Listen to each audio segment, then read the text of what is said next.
মেয়েটাকে কোলের মধ্যে আদর করলাম, মেয়েটা দারুণ খুশি, আরে আমার আব্বা আমাকে কি সুন্দর করে ভালোবাসতেছেন, কোনোদিন আদর সে পায় নাই।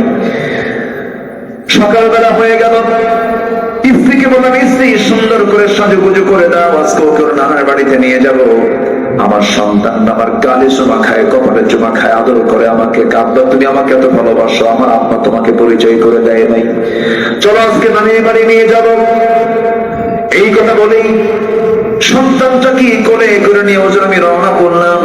রওনা করতে নিয়ে আমি সামনে একটা জঙ্গল যখন পেলাম, জঙ্গলের দিকে রওনা করলাম। মেয়েটার মুখ ছোট হয়ে গেল, মা আব্বা জঙ্গলের দিকে যাও কেন, এইদিকে তো নানির বাড়ি না। কিচ্ছু বললাম না। জঙ্গল পা হলাম, ঠিক দুপুরবেলা, প্রচন্ড গরম, শরীর থেকে ঘাম ঝরতেছে হুজুর। প্রচন্ড গরমের মধ্যে কোদাল হাতে নিয়ে গর্ত খনন শুরু করে দিলাম। গর্ত খনন যখন শুরু করলাম, মেয়েটা বারবার বলছে, বাবা নানির বাড়ি যারা কখন, গর্ত খনন কেন করছো, কি উদ্দেশ্য তোমার বাবা? কিচ্ছু বললাম না। গর্ত খনন যখন করছিলাম, আমার শরীর থেকে ঘামগুলো ঝরে, আর আমার মেয়েটা গামছা দিয়ে সেই ঘামগুলো মুছে মুছে দেয়। আমার দাড়ির ভিতরে সিটকেসে মাটিগুলো পড়ে, আমার ছোট্ট মেয়েটা হাতটা দুটা হাত দিয়ে খিলাল করে করে আমার সেই দাড়ির ময়লাগুলো মাটিগুলো সাফ করে দেয়, আর বলে, বাবা নানির বাড়ি যাবা কখন? কিচ্ছু বললাম না। গর্ত খনন শেষ হয়ে গেছে, অভিনয় করে মেয়েটার দিকে আমি মুস্কা হাসি মেরে বললাম, মা দেখো তোর গর্ত খননটা কেমন হয়েছে। আমার মেয়েটা সরল মনে গর্তের কাছাকাছি চলে গেল। কাছাকাছি গিয়ে যখন উকি মেরে যখন পিছন দিক থেকে দেখতে শুরু করেছে, উকি মেরে যখন দেখা শুরু করেছে, আমি পিছন দিকে চলে আসলাম, সজোরে চক্ষু বন্ধ করে একটা জোরে ধাক্কা মারলাম। গর্তের মধ্যে পড়ে গেছে, উপর হয়ে পড়ে গেল। চট করে চিৎ হয়ে দুটো হাত এক জায়গায় করে বলছে, বাবা বুঝতে পেরেছি, আমার মার কথা আজকে ঠিক হয়েছে, তুমি আজকে আমাকে মেরে ফেলবা। এটাই যদি তোমার উদ্দেশ্য হয়ে থাকে বাবা, আজকে আমি তোমার কাছে শুধু একটা জিনিস চাবো বাবা, বিনিময়ে কোনোদিন তোমার সামনে আমার চেহারা দেখাবো না, একটা বার তোমার কাছে প্রাণ ভিক্ষা চাই, আমাকে বাঁচায় দাও বাবা, আমি একটা বার বাঁচতে চাই, তোমার হাত থেকে বাঁচতে চাই বাবা। আমার দিল চুল পরিমাণ কোনো নরম হলো না, শিরকিয়াতের কারণে, জাহালাতের কারণে। বড় জোরে একটা পাথর নিয়ে আসলাম, বুক বরাবর মেরে দিলাম, ফিনকি দিয়ে রক্ত বের হয়ে গেল। আব্বা আব্বা বলে চিৎকার করে ডাকে, আমার দিল গলল না। মাটি চাপা দিয়া, বালু চাপা দিয়া জনমের মতো দুনিয়া থেকে বিদায় করে দিলাম হুজুর। যতদিন ইসলাম কবুল করি নাই ততদিন আমার এটা মনে হয় নাই, এমন বড় পাপ করেছে এই কথা কখনো মনে হয় নাই। কিন্তু যেই দিন আপনার হাতে আমি বায়াত গ্রহণ করেছি, সেই দিন থেকে আজ পর্যন্ত কোন রাত আমার ঘুম হয় না হুজুর। ঘুমাতে গেলে মনে হয় আমার মেয়েটা ডাকতেছে আমাকে, আমার ঘুম হয় না, আমার মনে হয় গুনাহ মাফ হবে না। আমার আজকে মুসলমান, ইসলামের কোন প্র্যাকটিস নাই। আমি বিশ্বের বিভিন্ন দেশে সফর করেছি, ওয়েস্টার্ন কান্ট্রি, ইউরোপ এবং এশিয়ার মধ্যেও, এই যে কোরিয়া টোরিয়া আছে, এই সমস্ত অঞ্চলগুলো ইসলাম নাই, কিন্তু ইসলামের কালচার তারা কিছু ফলো করে। যেমন ধরেন, আমাদেরকে ব্রিটিশ উপনিবেশ যে ছিল আমার দেশে, ওই সময় আমাদেরকে বাম দিক দিয়ে চলা শিখিয়েছে, আমরা এখনো বামে চলি। কিন্তু ব্রিটিশরা কিন্তু বামে চলে না, ওদের স্টিয়ারিংটা কিন্তু ডান পাশে। ওরা হাতে কোন দিকে? ডানে। চলে কোন দিকে? ডানে। ইসলাম বলে কোন দিকে চলো, আর আমাদেরকে চালায় কোন দিকে? কি কথা কি বুঝতেছেন? তাহলে একটা জাতির সভ্যতা, জাতি কতটুকু সভ্য, এটা বোঝা যায় কিন্তু রাস্তায় বের হলে। তাহলে আমরা মুসলমান, 90% মুসলমান যে দেশে, সে দেশের মুসলমানকে আজকে রাস্তায় চলতে গেলে, হাইওয়েতে উঠলে আমরা বামে চলে না ডানে চলি? আর আমেরিকা কোন দিকে চলে? ডানে চলে। কিন্তু ওরা মুসলমান না, ওরা কি বলেন? মুসলমান না। চুরি নাই, ফাঁকিবাজি নাই, ওজনে কম বেশি করে না। আমাদের সাথে এগুলো নাই মনে হয়। আস্তে কয়, আস্তে কয়, আছে না নেই বলেন? এটা কালচার গড়ে তুলেছে ব্রিটিশরা, যা দিয়ে গেছে না, অনেক কিছু দিয়েছে। আমরা ব্রিটিশ বলি ঠিক, কিন্তু আমরা ব্রিটিশদের মানে রেখে যাওয়া যে নেচার গুলো, সেটাকে আমরা এখনো ছাড়তে পারিনি। ওরা আমাদের দেশ থেকে সম্পদ নিয়ে ওদের সম্পদ গড়ে তুলেছে। ইউরোপের সম্পদ গড়ে উঠেছে আমার দেশের সম্পদ নিয়ে। আমরা এত সমৃদ্ধ ছিলাম, কিন্তু আমরা নিজের অস্তিত্ব বিলীন করে দিয়েছি। আমাদের স্বকীয়তা থেকে আমরা ছিটকে পড়েছি। আমরা সত্য কথা ভুলে গিয়েছি, সত্য কথা বলতে জানি না। আমরা একটা মানুষের পিছনে লেগে থাকি, আমরা হিংসা করি। একটা মানুষের ভালো দেখলে সহ্য হয় না। কি আছে কিনা বলেন? সমস্যাগুলো আছে কিনা বলেন? এগুলো কি মুসলমানদের কাজ? মুসলমানরা কেমন করতে পারে? করতে পারে না। কেন? মুসলমানদের নেচারটা এমন হলো কেন? মুসলমানদেরকে পরিকল্পিত ভাবে ইসলাম শিক্ষা থেকে, প্রকৃত ইসলামী তাহজিব তামাদ্দুন থেকে পরিকল্পিত ভাবে দূরে রাখা হয়েছে। তার বড় প্রমাণ দেখেন, বিগত 16 বছরে পার্লামেন্টে কোরআন তেলাওয়াত করার লোক ছিল না। কোরআন তেলাওয়াত করবে কি একদিন? স্পিকার মহোদয় বলল, কারি সাহেব আসে নাই, তেলাওয়াত করেন। এক এমপি তেলাওয়াত করতেছে, শয়তান কই তোর চাইতে আমার তেলাওয়াত ভালো আছে। সম্মানিত ভাইয়েরা, যখন আমরা দেখব যে অশিক্ষিত চোর বাটপাররা দেশের ক্ষমতায় বসেছে, তখন বুঝতে হবে যে কিয়ামত হতে বেশি দিন বাকি নাই। সম্মানিত বন্ধুগণ, সম্মানিত ভাইয়ের, একটা অবসান হয়েছে। 16 বছর যারা ছিল, 28 লক্ষ কোটি টাকা দেশ থেকে পাচার করে নিয়ে চলে গেছে। দেশকে ওরা ভালোবাসে নাই, কখনোই ভালোবাসে নাই। তার প্রমাণ তারা দেখিয়ে দিয়েছে। এগুলোর মূল কারণ হচ্ছে একটাই, সেটা হচ্ছে আমরা চরিত্র সুন্দর করব যা দিয়ে, তা থেকে আমরা দূরে সটকে পড়েছি। চরিত্র সুন্দর করার জন্য দরকার হচ্ছে কিসের জ্ঞান বলেন? কিসের জ্ঞান বলেন? কিসের জ্ঞান? কোরআনের জ্ঞান। আমার দেশকে কোনো কৃষক পিছায় দেয়নি, কৃষকরা ভালো। কোন গার্মেন্টস এই শ্রমিকরা পিছায় দেয়নি, কোন প্রবাসী পিছায় দেয়নি। এরা দেশের অর্থনীতিকে চাঙ্গা করেছে। কিন্তু দেশকে পিছাই দিল কারা? যারা কলমের খোঁজা দিয়ে শিক্ষিত নামের কলঙ্ক কিছু পাঠ করে না। আসতে কম কেন? শিক্ষিত নামের কলঙ্ক। হ্যাঁ, সম্মানিত ভাইরা, এই জন্য প্রথম আহ্বান মাদ্রাসার মাহফিল। প্রথম আহ্বান করবো সবার কাছে, আগে আলো নিতে হবে। আগে কি নিতে হবে বলেন? আলো থাকলেই কি দূর হয়ে যাবে বলেন? অন্ধকার দূর হবে। এই আলো কিন্তু এই লাইট না, এই আলো হলো এই কিতাবের আলো। এই কিতাবের আলো যেখানেই ছড়বে আলোকিত হবে। নিজের জীবনে শুরু করবেন, আপনি নিজে আলোকিত হয়ে যাবেন। পরিবারে ট্রিট করবেন, পরিবার আলোকিত হয়ে যাবে। কিন্তু আজকে পরিবার কোরআন দিয়ে আলো না চালায়া ওই মিডিয়া অনলাইনের মধ্যে সর্বক্ষণ মা ব্যস্ত, মেয়ে ব্যস্ত, ছেলে ব্যস্ত, স্বামী ব্যস্ত। আসতে পান কেন? ছোট্ট একটা 3 বছরের বাচ্চার হাতেও স্মার্টফোন দিয়ে রাখে। সারাদিন গেমস আসক্তিতে সব শেষ হয়ে যাচ্ছে, কোন আলো নাই, সব অন্ধকার হয়ে যাচ্ছে। এই জন্য কোরআনের আলোটা ব্যক্তি জীবনে রাখতে হবে, পরিবারে রাখতে হবে, সমাজে রাখতে হবে। আল্লাহ রাব্বুল আলামিন রাসূলকে উপহার দিয়েছেন, কি সুন্দর করে বলছেন, ক্বাদ জাআকুম মিনাল্লাহি নূরুন ওয়া কিতাবুম মুবিন। জোরে বলুন আল্লাহু আকবার। আল্লাহ রাব্বুল আলামিন তার রাসূলকে জানাচ্ছেন, আলিফ লাম রা কিতাবুন আনজালনাহু ইলাইকা লিতুখরিজান নাস মিনায-যুলুমাতি ইলান-নূর। জোরে বলুন আল্লাহু আকবার। নবী, কোরআন আমি নাযিল করেছি শুধু নামাজ মনে করে নয়, নামাজ আদায়ের জন্য নয়। কোরআন নাযিল করেছি আপনার উপরে জন্য, যেন আপনি অন্ধকারে নিমজ্জিত জাতিকে যেন কোরআনের আলো আলোকিত করে যেন তাদেরকে জান্নাতের রাস্তায় তুলে দিতে পারেন। জোরে বলি সুবহানাল্লাহ, আরো জোরে বলি সুবহানাল্লাহ। আমার বন্ধুগণ, আমার নবীজি যে সময় জন্ম নেন, যে এলাকায় জন্ম নেন, যে গোত্রে জন্ম নেন, যে বংশে জন্ম নেন, সেই মক্কার হাওয়া কি ভালো ছিল না? কি বলেন? ওই জনপদে, ওই মক্কা নগরীতে এই পানির চাইতে মদের প্রচলন বেশি ছিল। মানুষ পানির চাইতে মদ বেশি পান করত। জেনা ছিল নিত্য নৈমিত্তিক ব্যাপার, খুন কাবাদলা খুন ছিল যাদের নীতি। এমনকি তাদের জাহালাতটা এত দূর পর্যন্ত পৌঁছে গিয়েছিল যে আমরা যে কালো কাপড় দিয়ে মোড়ানো যে ঘরটা দেখি সেই ঘরটার নাম কি বলুন? কাবা। বলেন কি? আর কোরআনের ভাষায় এটাকে বলা হয় বাক্কা।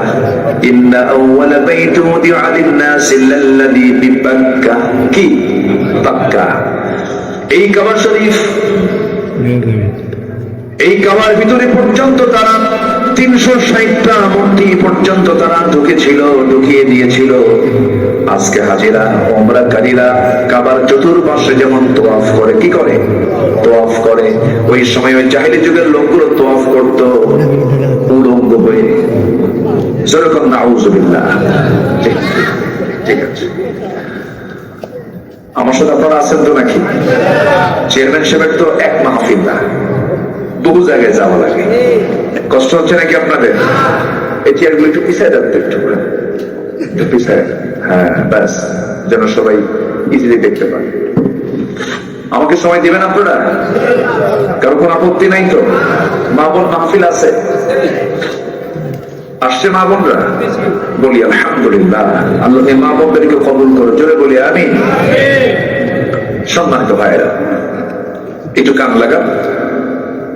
আমার নবীজি যে যুগে, যে সমাজে, যে জনপদে এসেছিলেন, ওই সমাজের মানুষগুলো এতটাই মানে অজ্ঞ, গর্ব, অসভ্য ছিল যে নিজের মাকে বিয়ে করত। বাপ তালাক দিয়ে দিছে, সব মা পরের দিন ছেলে বিয়ে করে নিয়ে চলে আসছে। এত অসভ্য ছিল তারা। আর সেই সমাজ থেকে আমার নবীজি বের করে আনলেন আবু বকরকে। সুবহানাল্লাহ বলবেন না? কোন আবু বকর? কি চাঁদ পড়েন কোথাকার? ওই কাবার আশপাশের বাসিন্দা আবু বকরকে বের করে আনলেন ওই সমাজ থেকে, যে সমাজে একটা নারীর কোন দাম ছিল না, জীবন্ত পুত্র হত্যা করত। আমি 4 মাস আগে গিয়েছিলাম, আমার 4টা মেয়ে, একটা ছেলে, আমার ওয়াইফ সহ আমরা 7 জন ওমরায় গিয়েছিলাম। তো আমার 4টা মেয়েকে নিয়ে একটা প্রাচীর দেখালাম। বললাম, আম্মু তোমরা আমার মেয়ে না? তোমাদের মতো মেয়ে আজ থেকে 1500 বছর আগে জন্ম নিলে এই প্রাচীর যে দেওয়া আছে, এই প্রাচীরের মধ্যে, এই এরিয়ার মধ্যে এনে বাবা মা সন্তানগুলোকে জীবন্ত পুত্র হত্যা করত। মেয়ের সন্তান হলো কেন এটাকে তারা মনে করতো অপয়া, বদনসিব, পুরো কপাল, এটা মনে করে জীবন্ত পুত্র হত্যা করত। সেই যুগে আমার রাসূল ইসলাম প্রতিষ্ঠার মধ্য দিয়ে বললেন, আমি 4টা মেয়ের বাবা, যার ঘরে 3টা মেয়ে আছে তার জন্য 3টা পৃথক জান্নাত। জোরে বলি সুবহানাল্লাহ। ইসলাম সবচেয়ে বেশি অধিকার দিয়েছেন নারীকে, সবচেয়ে বেশি। কিন্তু দুঃখ লাগে, মেয়েরা ভাবে যে আমাদের অধিকার মনে হয় ইসলাম দেয়নি। কেন? বলে যে আমাদেরকে বোরকার মধ্যে রেখে দেয়, ঢেকে রেখে দেয়। আচ্ছা বলেন তো, দামি যত জিনিস আছে, মুক্তা কিসের পেটে থেকে বলেন তো? মুক্তা, মুক্তা ঝিনুকের পেটে। ঝিনুক কোথায় থাকে? সাগরের কোথায়? তলে তলে তলে থাকে, একদম নিচে থাকে সাগরের মুক্তা। যত দামি জিনিস সব আড়াল করা। ফলমূল গুলো, দামি দামি ফলমূল গুলো, চামড়ার প্যাকেট আছে না নাই? উপরের চামড়ার প্যাকেট আল্লাহ পাক আড়াল করে রেখেছেন। দামি দামি ফলমূল গুলো আড়াল করেছেন। দামি যত জিনিস সব কিছু আল্লাহ পাক পর্দার মধ্যে রেখেছেন। পৃথিবীতে যত দামি জিনিস আছে এর মধ্যে সবচেয়ে দামি হলো আমার মায়েরা। কিন্তু সেই মা বললো, না না, পুরুষ যেমন বুকের বোতাম খুলে হাঁটে, আমরাও বুকের বোতাম খুলে হাঁটবো। মাথায় কাপড় দেন, আমরা কাপড় দেব না, সমান অধিকার। কিন্তু সমান অধিকার হবে কেমনে? পুরুষকালে রব্বুল আলামিন যে শারীরিক সক্ষমতা দান করেছেন, তাদের চামড়া যে যা ভেবে বানাচ্ছেন, পুরুষের চামড়া মেয়েদের চামড়া একরকম না ভিন্ন রকম? বলেন একরকম না ভিন্ন রকম? পুরুষের চামড়াটা হলো শক্ত চামড়া তা দিয়ে তারা বাইরে কাজ করতে পারবে, হার্ড ওয়ার্ক তারা করতে পারবে, এই কাজ মেয়েরা করতে পারবে না। আল্লাহ পাক ফাংশনিং পৃথক করে দিয়েছেন। মেয়েদের ম্যাক্সিমাম ফাংশনটা হলো ইন্টারনাল, তারা ভিতরে কাজ করবে, ভিতরে তাদের বহু ডিপার্টমেন্ট আছে। সন্তান ধারণ করার ক্ষমতা আল্লাহ রাব্বুল আলামিন পুরুষকে দিয়েছেন না নারীকে দিয়েছেন? সমান হবে কেন? সমান হয়? পুরুষকে বাচ্চা কাচ্চা নেয়? তো বলেন যে আমাদের বাচ্চা কাচ্চা নেবো না, তোমরা এখন পুরুষ না আছে, সে ফাংশন আছে, তো সমান হবে কেন? এই বিকল্প গুলো যারা তথ্য দেয়, বুদ্ধিজীবী গুলো যে কথা বলে না বুঝে বলে, কেমন করে সমান হবে? সমানটা হয় কেমন? এমনকি মার পেট থেকে যে শিশু জন্ম নেয়, নারী শিশুর খাবার একরকম, ছেলে সন্তানের খাবার আরেক রকম। যেরকম সুবহানাল্লাহ, ম্যাক্সিমাম ক্ষেত্রে, একটু হয়তো কম বেশি হতে পারে, ম্যাক্সিমাম ক্ষেত্রে। কারণ পুরুষের হাড় গঠন আর মেয়ের হাড় গঠন কি এক না? পুরুষের হাড় হলো শক্তিশালী বেশি, মেয়েদের হাড়ের সেই শক্তিশালী নয়। মেয়েদেরকে আল্লাহ রাব্বুল আলামিন কোমল নরম করে, পুরুষের চাইতে একটু দুর্বল করে, শক্তিশালী বেশি সমান না করে একটু দুর্বল করে বানিয়েছেন। কারণ সমান হলে তো মারামারি লাগলে কেউ কম না। কি আসতে কেন? পুরুষ যদি বেশি শক্তিশালী না হয়, মহিলা যদি বেশি শক্তিশালী হয়, তাহলে কি নেতা যদি দুর্বল হয় তাহলে কর্মী মানবে তারে? আসতে কয় স্বামী স্ত্রী নামাজে দাঁড়াইছে, ইমামকে আসতে ইমামকে আর রিজালু কাওয়ামুনা আলান নিসা, পুরুষ নারীকে চালাবে না নারী পুরুষকে চালাবে? আসতে কয় বলেন পুরুষ নারীকে চালাবে। এটা কি মোল্লার কথা না আল্লাহর কথা? আল্লাহর কথা। চালাতে হবে তো একজনকে। এর মানে কি মহিলা চলতেছে বলি মহিলার দাম নাই? অবশ্যই না, একজন তো নেতা হতেই হবে। আল্লাহ তাআলা মেয়েদের ব্রেনের সেল দিয়েছেন 39টা, পুরুষের ব্রেনের সেল দিয়েছেন হলো 49টা। কম হলো কয়টা? 10টা। আল্লাহর দোষ। ফায়সালা কার? আল্লাহ করে দিয়েছেন। এখানে বলে অনেক কিছু বলে যে ইসলাম নারীকে ঠকাইছে। কেন? ভাই 2 বিঘা, মেয়ে বোম্বাই 1 বিঘা। বদমাইশ গুলো গবেষণা না করি কথাগুলো বলে। আচ্ছা বলেন তো, সম্পদের ক্ষয় পুরুষের বেশি না মহিলার বেশি? বলেন পুরুষের সম্পদের ক্ষয়ের পরিমাণ কম না বেশি? বেশি। মেয়েদের সম্পদের কোনো ক্ষয় আছে? কোনো ব্যয় আছে? আপনার বউ যদি 1000 কোটি টাকার মালিক হয়, তার জন্য স্বামী পালা ফরজ না, স্বামীর জন্য বউ লালন পালন করা ফরজ। আল্লাহ পাক পুরুষকে দায়িত্ব দিয়েছেন, কিন্তু নারীকে দায়িত্ব আল্লাহ পাক দেননি। এরপরও বলে ইসলাম ঠকাইছে। যেরকম নাউযুবিল্লাহ, বোঝে না নারী হিসাবে, মা হিসাবে, স্ত্রী হিসাবে আল্লাহ পাক যে সম্মানটা দিয়েছেন, পৃথিবীর কোথাও গিয়ে এই নারী সে সম্মান পাবে না। জোরে বলুন সুবহানাল্লাহ। সেই যুগে নারীর কোনো দাম ছিল না। আমি আমার মেয়েগুলোকে বললাম, মা দেখো এই জায়গায় মেয়েদেরকে নিয়ে জীবন্ত পুঁতে মারত। আমি দেখি আমার 3 নম্বর মেয়েটার চোখে পানি। আপু এরকম করে বাপরা মারে? বললাম মা মারত না, কিন্তু জাহালাতের কারণে মেরেছে, সামাজিক কারণে মেরেছে। আমার নবীজি একদিন মসজিদে নববীর মধ্যে বসা, আমার নবীজি বসে আছেন, এমন সময় একজন সাহাবী কাঁদা কণ্ঠে নবীর সামনে গিয়ে বলছেন, হুজুর আমার মনে হয় 7 গুনাহ মাফ হবে, 1টা গুনাহ মাফ হবে না। টুকরে কাঁদতেছেন। বললেন তুমি কাঁদো কেন সাহাবী, কি হয়েছে? হুজুর নিজের হাতে নিজের কন্যা সন্তানকে জীবন্ত পুঁতে হত্যা করেছি। আমার রাসূল বলেছেন, সাহাবী কেমন করে মানলে একটু বলো তো দেখি। আমার রাসূল মাঝে মাঝে শুনতেন কথা, সামনে বসায় নিলেন। যে কোনো মানুষ যদি খুব কষ্টে থাকে, সেই সময় তাকে কথা বলতে দিলে তার দুঃখ কষ্ট একটু দূর হয় কিনা বলেন? খুব কষ্ট নিয়ে একটু বলো তো, একটু খুলে বলো, বললেই তার যে একটা মানে বিশাল টেনশন, সেখান থেকে সে একটু চাপ মুক্ত হয়ে যায়। রাসূল বলেন বলো তো, সামনে বসায় দিলেন। ওই সাহাবী আবেগ আপ্লুত হয়ে বলেন, হুজুর সব গুনাহ মাফ হলো, মনে হয় এই গুনাহটা মাফ হবে না। কি করেছে বলো? কেমন করে হত্যা করেছে বলো তো। এবার বলছেন ইয়া রাসূলুল্লাহ, সন্তান স্ত্রী গর্ভে আসলো, সন্তান স্ত্রী গর্ভে আসার সঙ্গে সঙ্গে 6 মাস হলো, বউটাকে বাপের বাড়ি পাঠায়া দিলাম, শ্বশুর বাড়ি পাঠায়া দিলাম। আমি তাকে ওয়ার্নিং দিলাম, ছেলে হলে নিয়ে আসবো, মেয়ে হলে বলারই দরকার নেই, জীবন্ত পুঁতে হত্যা করবে। আমি এমন চূড়ান্ত কথা বলে দিলাম, সন্তানটা মেয়ে হয়েছে আমাকে না বলে অন্যের বাড়িতে সে সন্তানকে জীবিত রেখে তাকে ধীরে ধীরে ধীরে ধীরে বড় করেছে। আমাকে বলেছে সন্তান মৃত হয়েছে। 6 বছর যখন পূর্ণ হয়ে গেল, হঠাৎ করে আমার চোখের সামনে সন্তান একদিন হাতে পড়ে গেছে। আমার মতো হাত, আমার মতো চোখ, আমার মতো কপাল, আমার মতো নাক পা সবকিছু মিলে যাচ্ছে, আমার মতো কালার।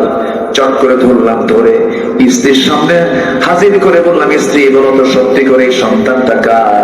স্ত্রী থরথর করে কাঁপতে কাঁপতে বডি ল্যাঙ্গুয়েজ দিয়ে বোঝায় দিল, স্বামী আমার, কেমন করে আপনাকে না বলি, এই সন্তান আমাদের ওরস থেকে এসেছে, না বলে বড় করেছি, মায়া দয়া কাজ করেছে হুজুর। আমি এতটাই খেপে গেলাম কিন্তু বুঝতে দিলাম না, ঠান্ডা মাথার খুনি বনে গেলাম। মেয়েটাকে কোলের মধ্যে আদর করলাম, মেয়েটা দারুণ খুশি, আরে আমার আব্বা আমাকে কি সুন্দর করে ভালোবাসতেছেন, কোনোদিন আদর্শে পায় নাই। সকালবেলা হয়ে গেল, স্ত্রীকে বললাম, স্ত্রী সুন্দর করে সাজুগুজু করে দাও, আজকে ওকে নানার বাড়িতে নিয়ে যাব। আমার সন্তান আমার গালে চুমা খায়, কপালে চুমা খায়, আদর করে আমাকে, কাঁদলো তুমি আমাকে এত ভালোবাসো, আমার আব্বা তোমাকে পরিচয় করে দেয় নাই, চলো আজকে নানির বাড়ি নিয়ে যাব। এই কথা বলেই সন্তানটা কি কোলে করে নিয়ে ওজন আমি রওনা করলাম। রওনা করতে নিয়ে আমি সামনে একটা জঙ্গল যখন পেলাম, জঙ্গলের দিকে রওনা করলাম। মেয়েটার মুখ ছোট হয়ে গেল, মা আব্বা জঙ্গলের দিকে যাও কেন, এইদিকে তো নানির বাড়ি না। কিচ্ছু বললাম না, জঙ্গল পা হলাম। ঠিক দুপুরবেলা প্রচন্ড গরম, শরীর থেকে ঘাম ঝরতেছে হুজুর। প্রচন্ড গরমের মধ্যে কোদাল হাতে নিয়ে গর্ত খনন শুরু করে দিলাম। গর্ত খনন যখন শুরু করলাম, মেয়েটা বারবার বলছে, বাবা নানির বাড়ি যাবো কখন?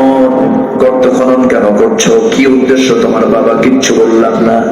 গর্ত খনন যখন করছিলাম, আমার শরীর থেকে ঘামগুলো ঝরে, আর আমার মেয়েটা গামছা দিয়ে সেই ঘামগুলো মুছে মুছে দেয়। আমার দাড়ির ভিতরে সিটকেসে মাটিগুলো পড়ে, আমার ছোট্ট মেয়েটা হাতটা দুটো হাত দিয়ে খিলাল করে করে আমার সেই দাড়ির ময়লাগুলো মাটিগুলো সাফ করে দেয়, আর বলে, বাবা নানির বাড়ি যাবা কখন? কিচ্ছু বললাম না। গর্ত খনন শেষ হয়ে গেছে, অভিনয় করে মেয়েটার দিকে আমি মুস্কা হাসি মেরে বললাম, মা দেখো তো গর্ত খননটা কেমন হয়েছে। আমার মেয়েটা সরল মনে গর্তের কাছাকাছি চলে গেল। কাছাকাছি গিয়ে যখন উকি মেরে যখন পিছন দিক থেকে দেখতে শুরু করেছে, উকি মেরে যখন দেখা শুরু করেছে, আমি পিছন দিকে চলে আসলাম, সজোরে চক্ষু বন্ধ করে একটা জোরে ধাক্কা মারলাম। গর্তের মধ্যে পড়ে গেছে, উপর হয়ে পড়ে গেল। চট করে চিৎ হয়ে দুটো হাত এক জায়গায় করে বলছে, বাবা বুঝতে পেরেছি, আমার মার কথা আজকে ঠিক হয়েছে, তুমি আজকে আমাকে মেরে ফেলবা। এটাই যদি তোমার উদ্দেশ্য হয়ে থাকে বাবা, আজকে আমি তোমার কাছে শুধু একটা জিনিস চাবো বাবা, বিনিময়ে কোনোদিন তোমার সামনে আমার চেহারা দেখাবো না। একটাবার তোমার কাছে প্রাণ ভিক্ষা চাই, আমাকে বাঁচায় দাও বাবা। আমি একটাবার বাঁচতে চাই, তোমার হাত থেকে বাঁচতে চাই বাবা। আমার দিল চুল পরিমাণ কোনো নরম হলো না, শিরকিয়াতের কারণে, জাহালাতের কারণে। বড় জোরে একটা পাথর নিয়ে আসলাম, বুক বরাবর মেরে দিলাম, সিঙ্কি দিয়ে রক্ত বের হয়ে গেল। আব্বা আব্বা বলে চিৎকার করে ডাকে, আমার দিল গলল না। মাটি চাপা দিয়া, বালু চাপা দিয়া জনমের মতো দুনিয়া থেকে বিদায় করে দিলাম হুজুর। যতদিন ইসলাম কবুল করি নাই ততদিন আমার এটা মনে হয় নাই, এমন বড় পাপ করেছে এই কথা কখনো মনে হয় নাই। কিন্তু যেই দিন আপনার হাতে আমি বায়াত গ্রহণ করেছি, সেই দিন থেকে আজ পর্যন্ত কোন রাত আমার ঘুম হয় না হুজুর। ঘুমাতে গেলে মনে হয় আমার মেয়েটা ডাকতেছে আমাকে, আমার ঘুম হয় না, আমার মনে হয় গুনাহ মাফ হবে না। আমার সাহাবীকে বুকের মধ্যে জড়িয়ে রেখে তাকে প্রশান্ত করে ঠান্ডা মনে তাকে সুন্দর করে জড়িয়ে ধরে রাসূলকে দেখে বলছেন, সাহাবী রে, আল্লাহর রহমত অনেক বড়, আল্লাহ তোমার এই গুনাহটাও তোমার জীবন থেকে দিন গ্রহণের বিনিময়ে সাফ করে দিয়েছে। জোরে বলেন সুবহানাল্লাহ, আরো জোরে বলেন সুবহানাল্লাহ। বিআইয়ি যামবিন কুতিলাত মুসাওয়াদাহু ওয়া কাযিব। সন্তান মেয়ে সন্তান হলে পরে তাদের চেহারা কালো হয়ে যেত। সেই যুগে রাসূল নারীদেরকে এত সম্মান, এত মর্যাদা প্রতিষ্ঠা করলেন, অর্থাৎ এখান থেকে বোঝা যায় নারীদের সম্মান মর্যাদা সুরক্ষিত থাকবে ইসলামের বাইরে না ইসলামের ভিতরে? বলেন বলেন বলেন বলেন। ইসলামের ভিতরে। ইসলাম মানতে হবে। আমার মা ইসলাম যারা মানবে, ইসলামকে যারা প্রতিষ্ঠা করবে তাদের পক্ষে থাকবে, তাদের জন্য কথা বলবেন, তাদের জন্য কাজ করবেন। আপনার জান্নাত আপনাকে নিতে হবে, আপনাকে জান্নাতে যেতে হবে। যেমন করে হোক জান্নাত যে বান্দা মাহরুম হয়ে যাবে তার চেয়ে বড় বড় কপাল কে হতে পারে? দুনিয়াতে সবার যায়, দুনিয়ার রাজারও যায়, ফকিরও যায়, দুনিয়া গরিবের যায়, ফকিরের যায়, সবার যায়, ধনীর যায়। কিন্তু আমার বন্ধু, দুনিয়া তো পার হবে, কিন্তু সামনের যে জিন্দেগি আসতেছে সেই দিন শুরু হবে কিন্তু শেষ হবে না। সেই দিন আমরা সবাই জান্নাত পেতে চাই না জাহান্নাম পেতে চাই? জান্নাত না জাহান্নাম? জান্নাত পেতে চাই। জান্নাত যদি পেতে চাই জান্নাতের লাইনে উঠতে হবে। আপনার টিকিট যদি মহাস্থানগড় থেকে যদি আপনি টিকিট কেটে যদি আপনি ঢাকা যেতে চান, ঢাকার টিকিট কাটতে হবে। যদি টিকিটটাকে কাটেন যদি পঞ্চগড়, আপনি কি ঢাকা পাবেন নাকি? পাবেন না। আমাকে টিকিটটা কনফার্ম করতে হবে, আমাকে লাইন কনফার্ম করতে হবে। সেই লাইনটার নাম অন্য কিছু নয়, যেটা হরদম আমরা নামাজের মধ্যে সবসময় আল্লাহর কাছে চাই। সবাই বলুন ইহদিনাস সিরাতাল মুস্তাকিম সিরাতাল্লাযীনা আন'আমতা আলাইহিম গায়রিল মাগদুবি আলাইহিম ওয়ালাদ-দাল্লিন। এরপরে একটু জোরে বলেন, জোরে বলেন, আর একটু জোরে বলেন। জান্নাতের রাস্তা কয়টা? বলেন জান্নাতের রাস্তা কয়টা? বলেন। বাঁকা পথ না সোজা পথ? সিরাতুল মুস্তাকিম। এই সিরাতুল মুস্তাকিমের উপরে টিকে থাকতে হবে, ইসলামকে নিয়ে থাকতে হবে। যার নামাজ ইসলামের উপরে কিন্তু রাজনীতি ইসলামের বাইরে, সে মুনাফিক, সে মুসলমান হতে পারে না। নামাজ পড়ি কি দিয়া? ইসলাম দিয়া। নামাজ পড়ি কি দিয়া? আমার রাজনীতি করতে হবে কি দিয়া? ইসলাম দিয়ে। কষ্ট পাচ্ছেন মনে হয়? হুজুর লাইন তো চেঞ্জ করলেন আবার দেখি। আমাদের তো ওয়াজ করতে দেয়নি 16 বছর, সারি নাই। ওয়াজ করছে যে লোক আসছে, সেলিম ভাই কই আছে তো না? একসঙ্গে ছিলাম তো, জেল পার্টনার আমার, একসঙ্গে ছিলাম। কোন কারণ ছিল না, কোন দোষ ছিল না। মাহফিল শেষ করে বাসায় শুয়ে আছি, রাত 3টার দিকে গিয়ে বলতেছে, দরজা খুলে ওসি সাহেব সালাম দিয়েছে, আপনাকে চা খাওয়ান দেওয়া। রাত 3টায় চা খায় নিয়ে গেল। সকালবেলা বলতেছে, হুজুর মাফ করে দিয়ে, বদ্ধ দিয়ে না।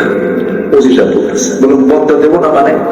আমরা ধরে আনছেন, বদ্ধ দেবো না কেন? হুজুর বদ্ধ দিয়ে না। হুজুর ছেলে মেয়ে আছে, চাকরি রক্ষা করা ফরজ, যদি ছেড়ে দিই তাহলে তো আমার চাকরি থাকবে না। চাকরি বাঁচান তো ফরজ, আমি বলি ইমান বাঁচান তো নফল। ধরে নিয়ে চলে আসলো, হ্যান্ডকাফ লাগালো। যদি পালায় দৌড় মারি, হ্যান্ডকাফ লাগায়া কোর্টে চালান দিল। কোর্টে বিচারক আমার দিকে তাকায়, জিব্বে কামড় বেড়ে কয়, হুজুরে ধরে আনলো কেনা? মামলার ধারার দিকে চাই দেখেছে, এমন মামলা দিছে, রাষ্ট্রদ্রোহ মামলা, জামিন দিলে চাকরি থাকবে না। ধরে নিয়ে আমার আবার কোর্টে কি বলে জেলখানার দিকে নিয়ে চলে গেল। তখন সেলিম ভাই ভিতরে তো ঢুকে দেওয়ার সঙ্গে সঙ্গে এক মুরব্বী দিকে সামনে বসা, মুরব্বী প্রায় 80 বয়স হবে। তো মুরব্বীকে দেখে উনি আমাকে চিনছেন, চিনেই বলতেছে, হুজুর আপনি জেলখানায়? খুব খুশি হলেন। খুশি হলেন কেন চাচা? কি হয়েছে? কি বাবা, বহু মাস মাহফিল শুনছে আপনার, ওয়াজের শেষে বুড়া মানুষ করতে পারি না, এত চেষ্টা করছে মোসাফা করবো পারিনি। আল্লাহ পাক এত সুন্দর মিলাই দিচ্ছে, দোয়া করে আপনি জেলখানায় থাকেন। এমন দোয়া করছে সহজে জামিনও হয় না, বুঝলেন? এই সেলিম ভাই আছেন তো? বসেন না সামনে, পিছনে থাকেন কেন? সামনের সিট, সামনের কাতার পূরণ করুন, কাতার সোজা করুন, বসেন। সম্মানিত ভাইয়েরা, বললাম চাচা আপনি জেলখানায় কেন? বাবা বোমা হামলা, মানে বোমার নামে মামলা দিয়ে, বোমা বোমা মানে বোমা হামলার মামলা দিয়েছে তার নাম। 80 বছরের বুড়ার নামে দিয়েছে বোমা হামলার মামলা। বলেন তো বোমা কি জায়গায় পড়বে না মাথায় পড়বে? এগুলো করেছে ওরা। জুলুম করবে যারা, মামু বাড়ি দিল্লি গিয়ে বসে থাকবে তারা। সিগন্যাল দিয়ে দিলাম, জুলুম করবেন যারা ওই জায়গায়, ওই যে ঠিকানা তো আছে, ওখানে গিয়ে বসে থাকতে হবে। কথা বোঝা গেল? এই একটা বাক্যের মধ্যে কিন্তু অনেক বড় সিগন্যাল আছে। রাগ করতেছেন নাকি আপনারা? জুলুম করা যাবে না। এই জুলুম শুধু রাষ্ট্র না, পরিবার করা যাবে না। অনেক স্বামী আছে বউকে পিটায়, ভাবে পিটানোর সুন্নতে মুআক্কাদা আছে কি? এরকম বেকুব কিছু আছে না? উঠতে বসতে পিটায়। হুজুর আজকে মারে এত খুশি, হুজুর ভালো করে কর, স্বামী আমার এখানে বসে আছে। পারবেন কেন? এটা জুলুম। জুলুম করা যাবে না। বোনকে সম্পদ বোঝায় দেয় না, এটা কি জুলুম না? বাপ মরে গেছে কত আগে, মরে যাওয়ার পরে তো মিম্মা তারাকাল ওয়ালিদাইন কোরআন বলছে সূরা নিসা শুরুর দিকে দেখেন, প্রথম রুকুতে দেখেন, মিম্মা তারাকাল ওয়ালিদাইন লিযাকারি মিসলু হাযযিল উনসাইন। মরে গেছে, সঙ্গে সঙ্গে মেয়ে সন্তানটার সম্পদের ওয়ারিস হয়ে গেছে। বোন সম্পত্তি চাইনি ভাই, এরকম গরুর মতো চলবে। আছে কিনা বলেন? আছে কিনা? ও জান্নাত পাবে? কেমনে জান্নাত পাবে? কিন্তু তাহাজ্জুদ পড়ে আবার। বোনকে সম্পদ দেন, এক যুগ চলে যায়, বোন বড় সাহস পায় না। যদি বেশি বলতে চাই, বাপের বাড়ি যাওয়াই তো বন্ধ হয়ে যাবে। বাপ নাই, ভাই কথা বলবে না, তাহলে যাবো কেমনে? এমন চাপে রাখে। এক যুগ চলে গেল, হঠাৎ করে ওই বোনের জায়গার উপরে আবার যে ধানগুলো, সে ধান বেছে ওপরে যাবে কৈতেল দিয়া। আছে নাকি এলাকায় এই কথা? কৈতেলে কই ভাজা, বাস ওমরায় গিয়ে সব জমজম কূপের পানি, আজোয়া, খেজুর, যা কিছু সব নিয়ে আসে। মদিনা থেকে একটা সোনার চেন নিয়ে আসছে, বোন পাবে 1 কোটি টাকার জায়গা, আর নিয়ে আসছে হলো 2 লাখ টাকার একটা চেন। নিয়ে এসে বোনকে দাওয়াত দেয়, বোন তুমি কোথায়?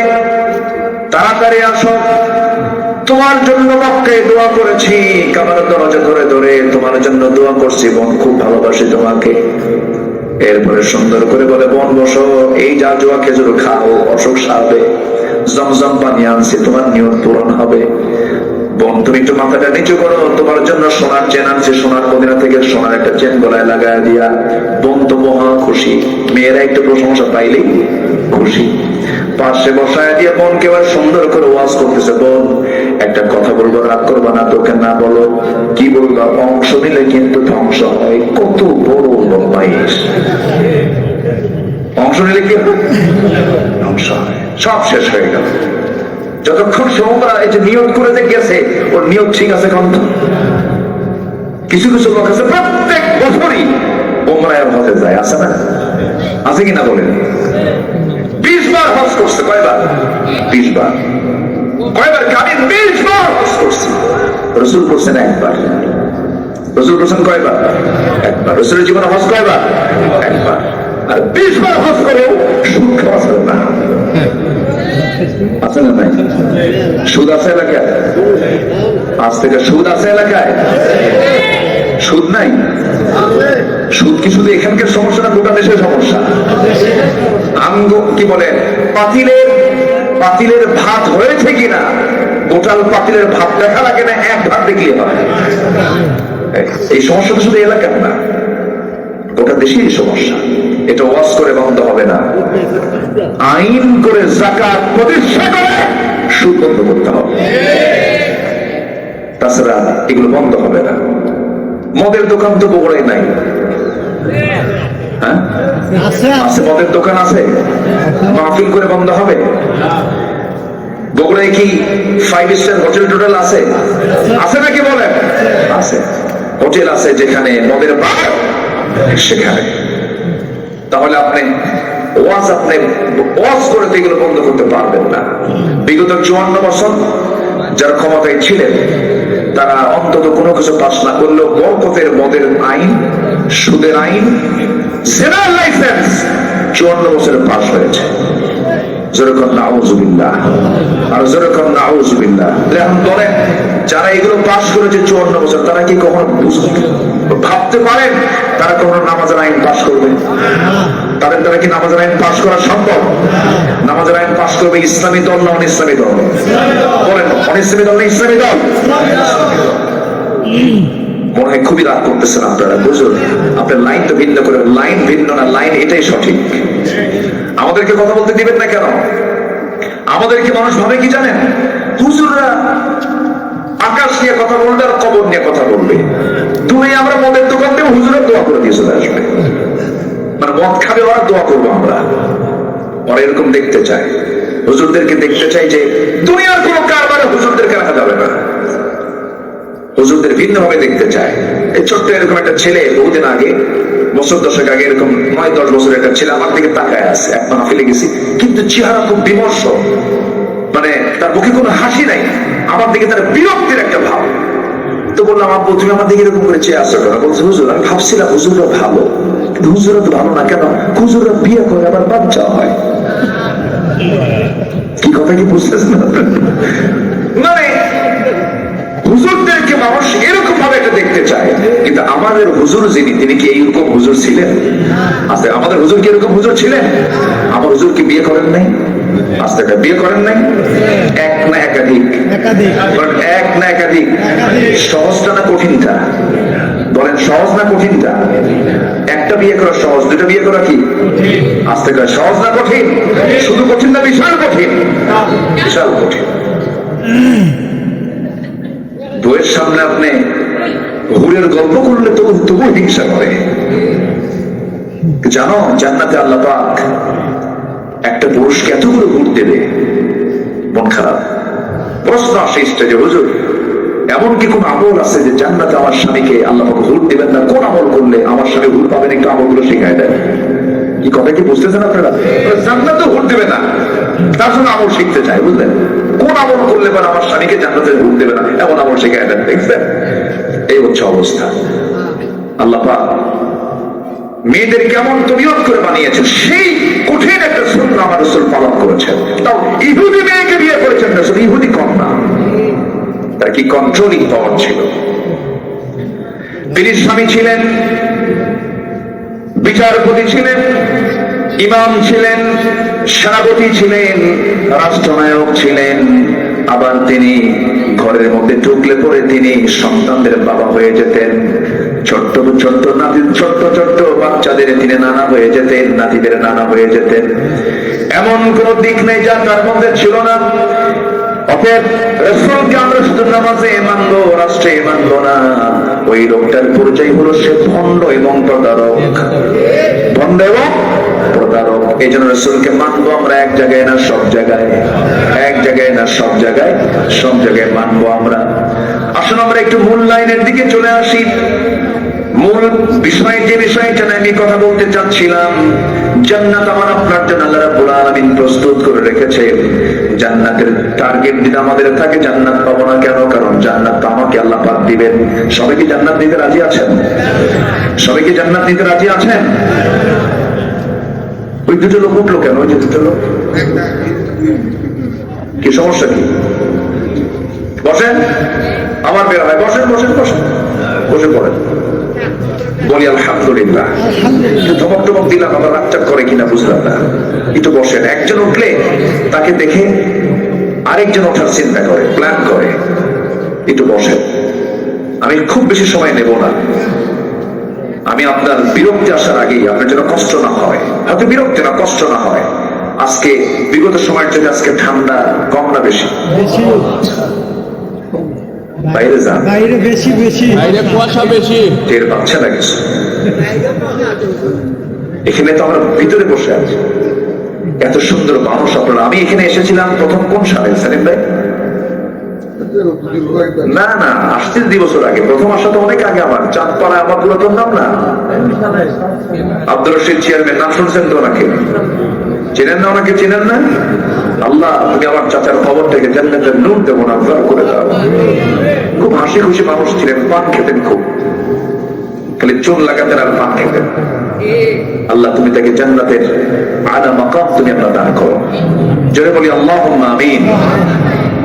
সম্মানিত ভাইয়েরা, আমি প্রথম সফর আমার মনে হয় 7-8 দিকে হবে, 2007, 2006, 7, 8 এই টাইমে আমি এখানে একবার এসেছিলাম, প্রথম সফর। চাচাজান আমাকে দাওয়াত দিয়েছিলেন। আল্লাহ তুমি তার কবরটাকে জান্নাতের নূর দিয়ে মুনাফার করে দাও। লাহিড়ী পাড়ার চেয়ারম্যান আমার এখনো নাম্বারটা সেভ আছে, কিন্তু নাম্বার আছে কিন্তু নাম্বার বলা নাই। এই তো দুনিয়ার নিয়ম ভাই, সবাই আমরা চলে যাব।